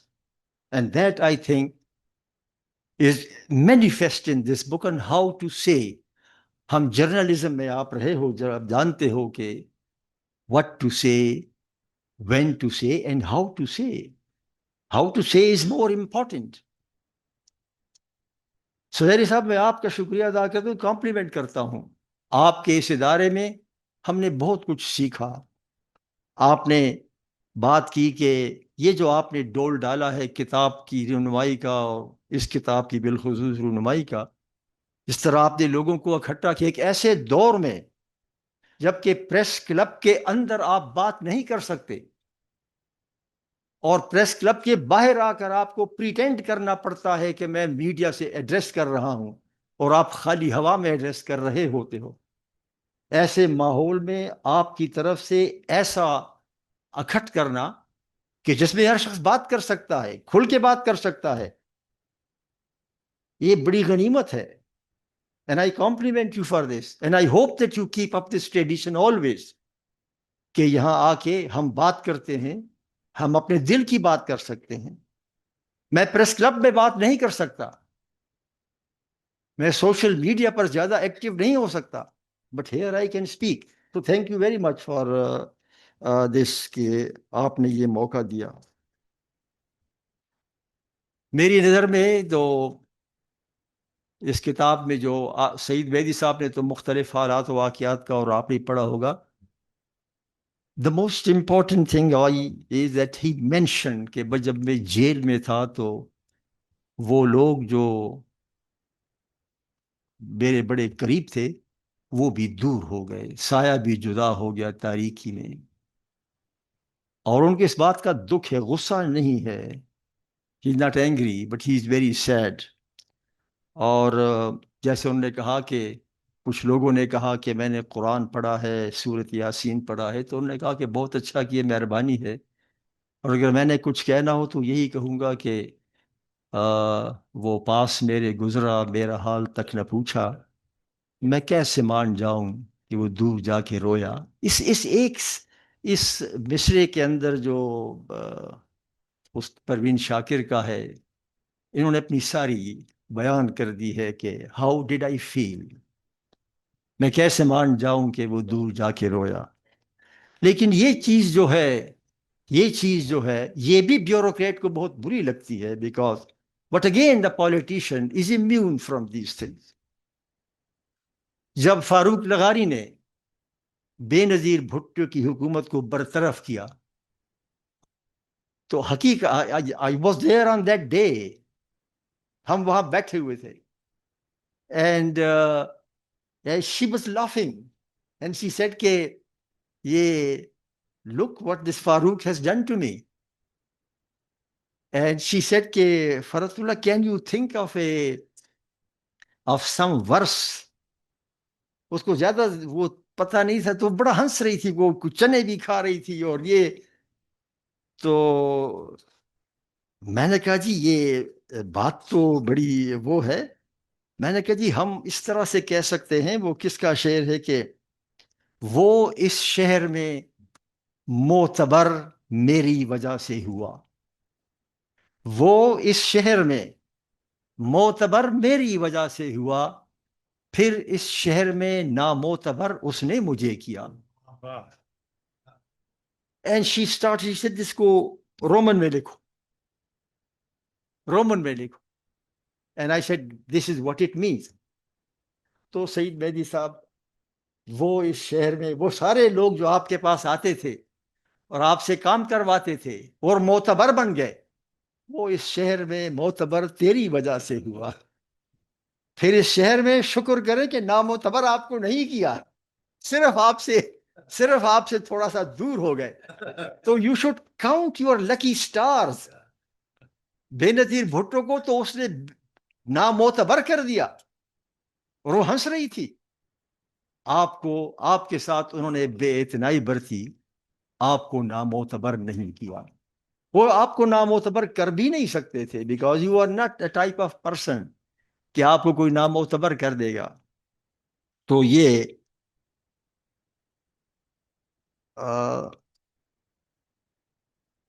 आपने इस किताब में 2 सेंटेंसेस हैं जिसके ऊपर a sentence does not reflect the entire book, but a sentence sometimes attracts your attention and you also want to respond to it.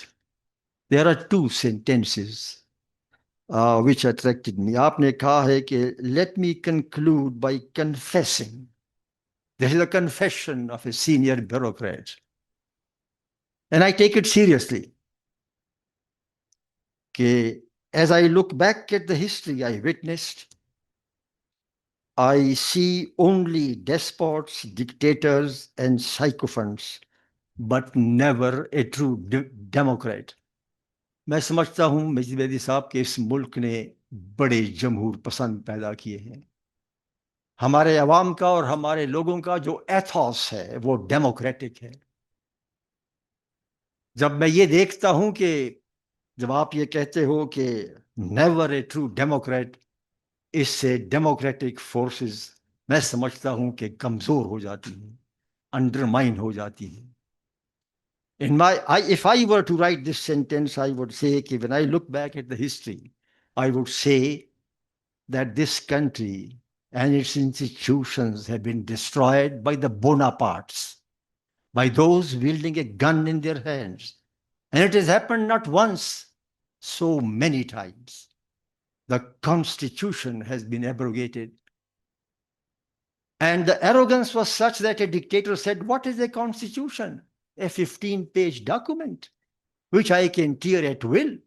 केहान international को जिया ने interview दिया, मुशर्रफ ने लंदन में बैठ के इंटरव्यू दिया और कहा कि constitution, the country is like a tree, the constitution are its branches, the branches can be trimmed, the tree must live.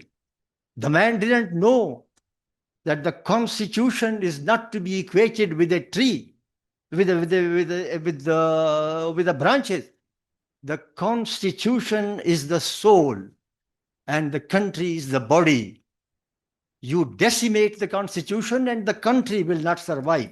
तो उसके जहन में ये बात ही नहीं आती थी. उसने कहा कैंची लेके काट लो शाखों को, ट्रिम कर लो. This is the tragedy of Pakistan. The tragedy of Pakistan is not this कि politicians are corrupt. Well, there is corruption. उन लोगों से भी जरा पूछो, वो भी जरा तहकीक करें कि उनकी करप्शन कितनी है. आसमा जहांगीर को खुदा बख्शे कहती थी कि अगर कुछ लोगों के करप्शन का पता लग जाए तो तुम सियासतदानों की करप्शन को भूल जाओगे. एंड लेट मी से नाउ, ये कौन सा है कि एक शख्स को 90 एकड़ जमीन भी मिलती है? No questions asked. No questions asked. So let us not get into that. तो एक तो ये सेंटेंस था कि मैं समझता हूं कि हमारे मुल्क में बड़े बड़े जमहूर पे अपना Mohammad Khan Junejo was no less a Democrat. I think he was one of the most outstanding democratic prime ministers in the country. उसका कसूर यही था कि उसने कहा कि मैं सुजुकी में बिठा दूंगा, यही था. So I think Fatima Jinnah, Benazir Bhutto, Asma Jahangir, Begum Shaista Ikramullah, our problem is आइन पर और मुल्क पर शब खून मारने वालों का है, और हमें बरमला ये कहना चाहिए और इसका सद्जवाब करना चाहिए. और देयर वाज अनदर सेंटेंस, लेकिन मैंने बड़ा टाइम आपका लिया. आई think I should just forget about that. लेकिन मैंने अभी ये किताब देख रहा था तो मुझे वो मेरी नज़र से गुजरा, लेकिन अब मुझे याद नहीं आ रहा. बट दिस वन के when you look back you see that there is no democrat. I think कि इससे हमारे जो डेमोक्रेट्स हैं वो बड़े डिसहार्टन हो जाएंगे, बिकॉज अगर उनकी इतनी भी एक्नॉलेजमेंट न हो. This is a criticism and I hope that you will bear with this criticism. If I were to write, I would admire all those people जिन्होंने democracy की खातिर कोड़े खाए. और I remember, and I'll conclude with this, कि बेनज़ीर भुट्टो ने उन जर्नलिस्टों को जिनको कोड़े लगे थे, उन्होंने कहा कि the scars on their back are the brightest medallions ever worn by any journalist in the cause of democracy. And I think those medals are brighter than the medals worn by many on their chests today. This is what I want to conclude. और एहसान साहब, आपने बड़ा अच्छा किया कि उसके आपने कुरान की इस आयत से तिलकल अय्यामो नुदाविलुहा बैनन नास, और ये दिन फिरते रहते हैं. It is my hope and prayer कि हाँ, ये दिन फिरेंगे और जिन लोगों का मुहासबा होना चाहिए उनका मुहासबा होगा. Thank you very much. I know कि ऑफिशियली हम अख्ताम के से भी 3 मिनट ऊपर हो चुके हैं, लेकिन आई वुड स्टिल लाइक के अगर आपके कुछ क्वेश्चन आंसर्स हों, अगर आप तशरीफ रख सकें. चाहे से पहले तो 10-15 मिनट हम थोड़ा सा इंट्रैक्शन जो है वो मेहदी साहब के साथ कर लें. आदिल खटक साहब, अगर मैं एक दफ़ा 2-3 क्वेश्चन इकट्ठे कर लूँ तो ज़्यादा बेहतर हो जाएगा. खटक साहब, इसके अलावा और कोई? जी सर. खटक साहब, ये सर ऑन कर ले माइक. ये माइक ऑन कर लीजिए.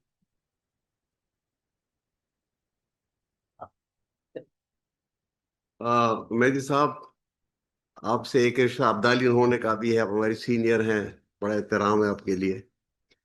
अब मैं किताब ग्लेंस थ्रू भी किया है, and I am looking forward to read it word by word now and absorb it.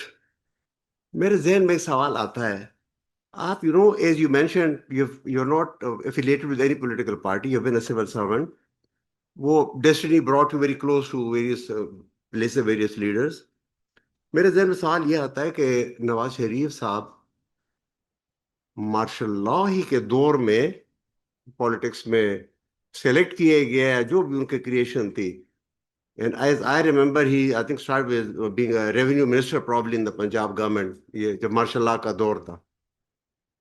तो मार्शल लॉ ने उसको सेलेक्ट किया, उसका कैरियर पॉलिटिकल वहां से नवाज शरीफ साहब की, मियां साहब की स्टार्ट हुआ। लेकिन हाउ कम कि उनके माइंडसेट में ये चेंज आया कि then repeatedly he took cudgels with the army chiefs one by one, और वो जो कॉन्फ्लिक्ट आया दरमियान में, वो चेंज कैसे आया? बिकॉज आपने बड़ी नजदीक से ये उनको विटनेस किया, देखा है।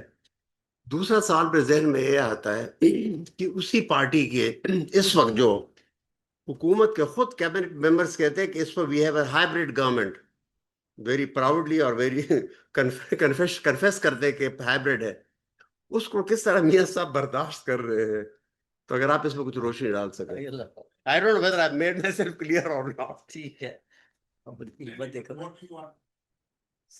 नहीं नहीं, हाँ, मैं ये देख कि वो उनके चेंज आपने विटनेस किया कि मियां साहब के जहन में,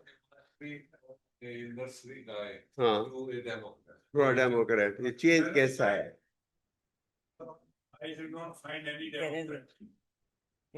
ओके, मैंने कहा सिवाय mister Junejo and Muin Qureshi. I worked with Mr. Muin Qureshi as his principal secretary for 90 days. उस वक्त नेशनल असेंबली नहीं थी, that had been dissolved, लेकिन Senate थी, and he used to address the Senate, and whenever any decision he would like to take, he would consult the Senate. And मैंने जो सबसे पहले, when I received him at the air base, and I introduced myself. So the first thing he asked me was, okay, I want a copy of the Constitution. And I wanted, this was about 7 p.m. when he reached the air base. And after that, he had to go to the presidency to be administered the oath. So he said, I want immediately a copy of the Constitution, and I will read it at night. Then the next day he asked for rules of business. And then he said he would like to have a meeting with the establishment secretary, the law secretary, and the chief secretaries and IG police. And I have written this book in my, उस वक्त तक मेरी 25 years of service हुई थी, मैंने उसमें इतना नहीं सीखा जितना मैंने ये 2 दिनों में सीखा है मुइन कुरैशी साहब के साथ बैठ के। मैंने I never gone through the constitution, कोई चीज देखनी है तो वो आर्टिकल फला फला देख लिया, दैट्स ऑल। बट ही, वो एक रात में पढ़ के he knew the constitution, he knew each and everything in the constitution. और एक जुनेजो साहब, और जुनेजो साहब को मैं किस्सा सुना, there was a person who was his additional secretary, his name was also Junejo, he was from the tax service, income tax service शायद। तो उन्होंने जुनेजो साहब को कहा कि सर देखें मेरी प्रमोशन 22 ग्रेड में आप इशारा कर दें तो हो जाएगी। तो उन्होंने कहा कि नहीं, इशारा यहाँ से नहीं होता, इशारा यहाँ से होता है, हमारे पास इशारा आता है, फिर हम फैसला करते हैं। अगर मैं ही फैसला कर दूं तो नीचे से इशारा तो आएगा ही नहीं। You no, he was so correct in his approach. और वो मैंने इस किताब में भी लिखा है कि when general Zia called him and he said that he is going to make him the prime, उन्होंने ये नहीं कहा sir I will do this for you, sir you, I will always remain faithful to you, loyal to you, and it's very kind of you. No, he only said कि martial law कब उठाएंगे, और general Zia चक्कर में आ गया कि यार मैंने किस आदमी को चूज कर लिया, हाँ तो वो तो पूछता है मार्शल लॉ कब उठाएंगे। तो जनरल ज़िया सेड ऑन 1 जनवरी, उसके बाद ही came into this position and accepted the position. एक सवाल और है, हैं? एक सवाल और है, वो कि पार्टीज में डेमोक्रेसी नहीं, ये सवाल आपसे भी रिलेटेड, कि यानी कि अगर डेमोक्रेसी हम जनरली कहते हैं आमतौर पर, they are actually family concern and all that,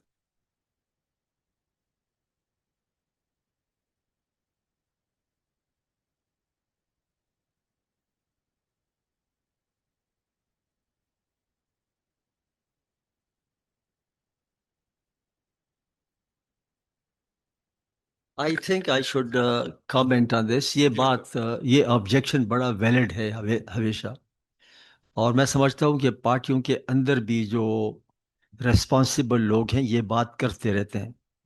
इसमें कोई माजरत खाना रवैया नहीं है कि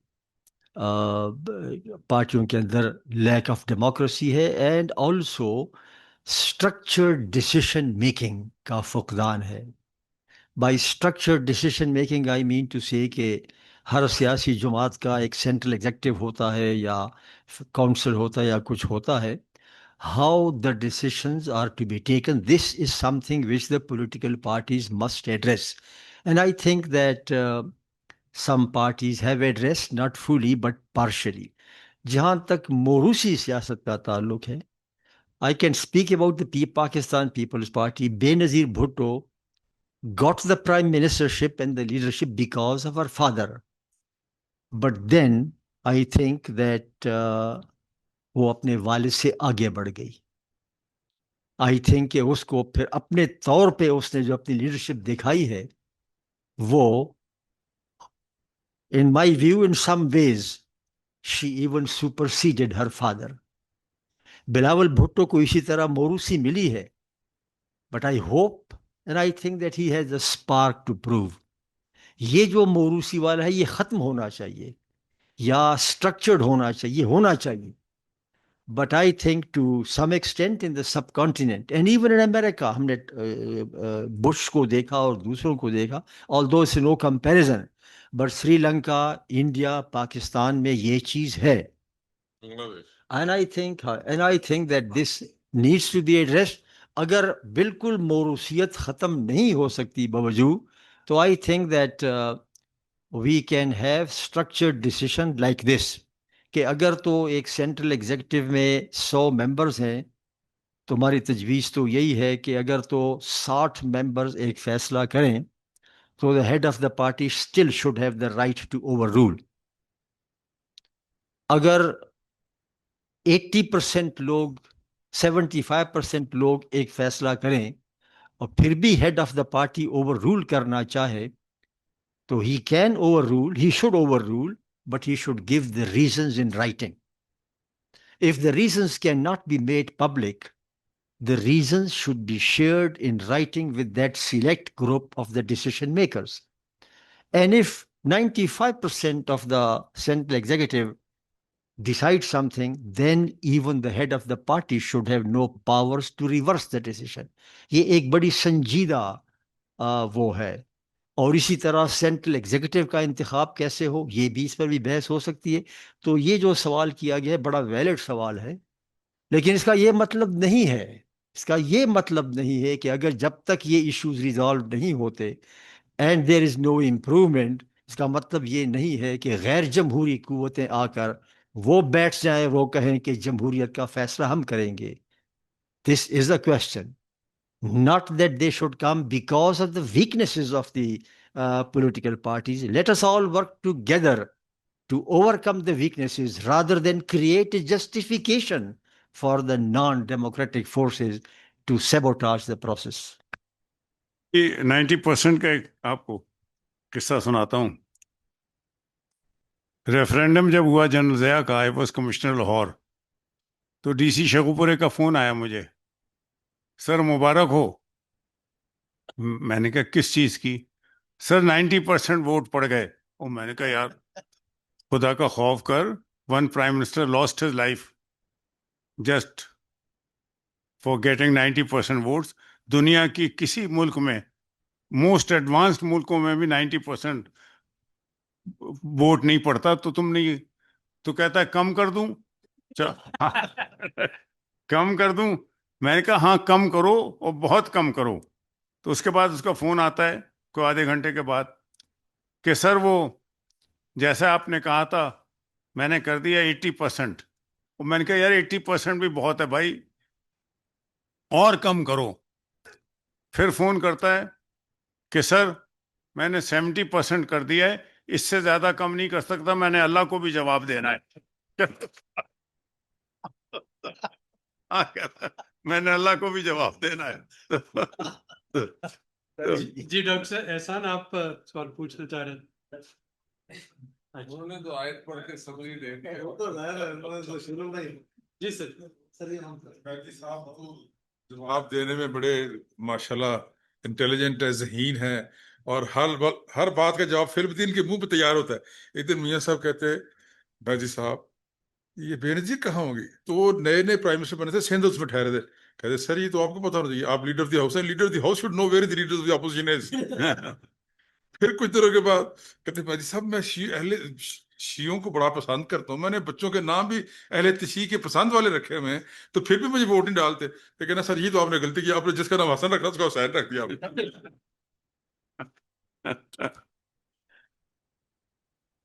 सर, जी जी डॉक्टर। वो we don't want to defy, or we don't want to put a towering personality like the author under confidence, but जो फरहतुल्लाह बाबर साहब ने फरमाया, तो मैं उससे पहले यकीन जानिए जिस वक्त मैंने आके ये पढ़ा ना, बातचीत शुरू हुई, तो exactly this is what I thought कि पहले तो टाइटल क्या होना चाहिए।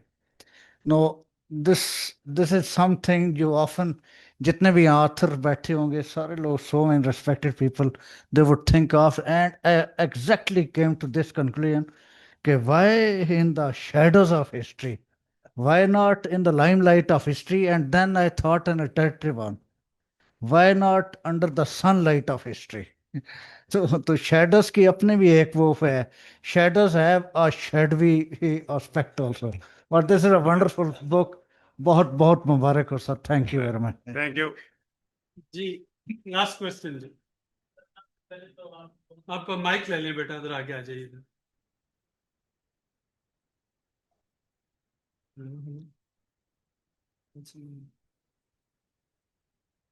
हेलो चले चले फरमाइए। उसके बाद साहब young आदमी we can सर सबसे पहले तो आपको बहुत बहुत मुबारक हो। मेरा नाम सैयद रसूल बिठनी है और मैं एक जर्नलिस्ट हूँ सर। सर आपने तो अपने ज़मीर का बोझ हल्का कर दिया, क्योंकि आपने हमारे ऊपर बड़ा एहसान किया आइंदा नस्ल के लिए कि जो वाक़यात आपने देखे तो वो आपने डॉक्यूमेंटेड किए। जिस तरह सर आसिम ने कहा कि बहुत सारे लोग जो है इन्होंने ब्यूरोक्रेसी में काम किया, बहुत सारे वाक़यात के अन्य शाहिदीन हैं, तो वो अभी तक लिख नहीं पा रहे, वो अपने जो वाक़यात उन्होंने फेस किए वो उनको डॉक्यूमेंट नहीं कर रहे। तो क्या वो अपने ज़मीर के कैदी है या वो डर रहे हैं? इस हवाले से आप क्या कहेंगे? उनके पास टाइम नहीं है, they are too busy.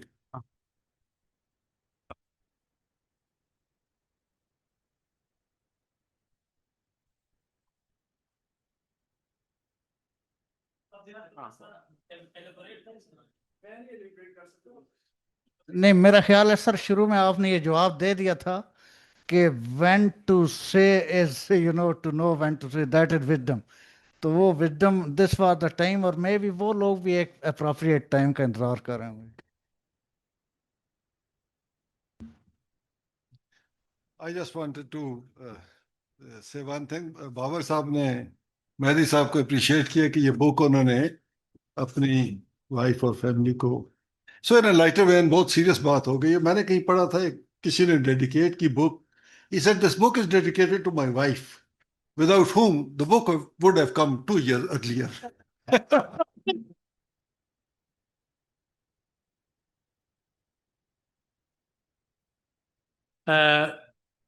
I think please join me in giving a big round of applause to Sayyid Mehdi Saab and both the distinguished panelists.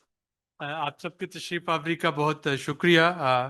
किताब अवेलेबल है, अगर आप उसको लेना चाहें और सईद साहब से साइन करवाना चाहें। सईद साहब अभी चाय के दौरान इधर ही हैं। इंशाल्लाह अगली किसी नशिस्त में आपसे दोबारा मुलाकात होगी। ये अभी दरवाजा खुल रहा है, चाय जो है